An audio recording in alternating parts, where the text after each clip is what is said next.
Bukod sa Quirino Grandstand, dagsa na rin ang mga deboto sa Quiapo Church para magsimba. Para sa update na sa frontline na balitang yan, live sa Quiapo, si Gio Robles. Gio, gaano na karami mga kapatid natin dyan ngayon?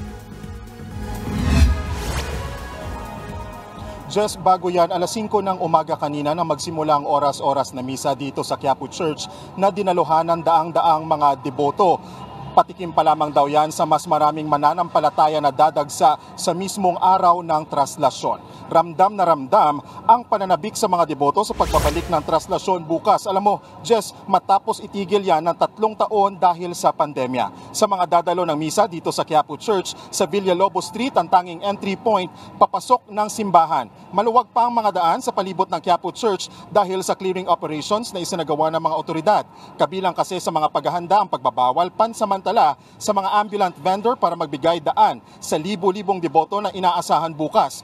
Tuloy-tuloy rin ang paglilinis ng mga tauhan ng Manila LGU. Simula rin ngayong araw, may gun ban at liquor ban na ipinatutupad sa lungsod ng Maynila. Tatagal yan hanggang sa Miyerkules. Mamayang gabi naman isasarang nasa 14 na daan sa lungsod ng Maynila simula alas 9 ng gabi. Kabilang nga sa listahan ng Quezon Boulevard sa tapat ng Quiapo Church mula yan sa Fugoso Street hanggang Quezon Bridge. Wala ring pasok sa Maynila bukas matapos ideklara na special non-working day ni Pangulong Bongbong Marcos ang pista ng itim na Nazareno. Jess, ayon sa MPD, nasa 1,200 ang bilang ng mga deboto na dumalo sa alas 8 na misa dito sa Quiapo Church. Papakita lang natin ngayon yung live na kuha natin dito sa labas ng Quiapo Church o sa banda ng Plaza Miranda. Kung mapapansin ninyo sa mga pamilyar o palaging dumadalo ng pista ng itim na Nazareno, mas kaunti yung mga tao ngayon dahil yung iba nga sa mga deboto ay may trabaho pa dahil natapat nga sa araw ng Lunes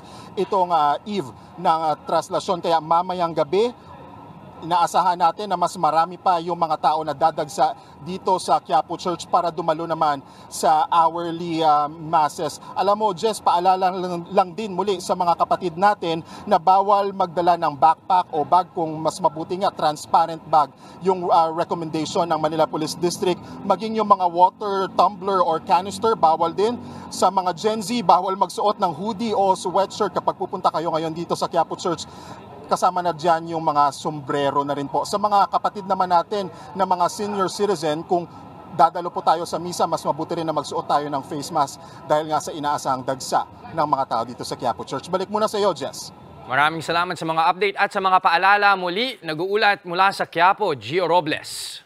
Mga kapatid, Jess De Los Santos po, huwag magpahuli sa mga umaaksyong balita at napapanahong issue sa bansa.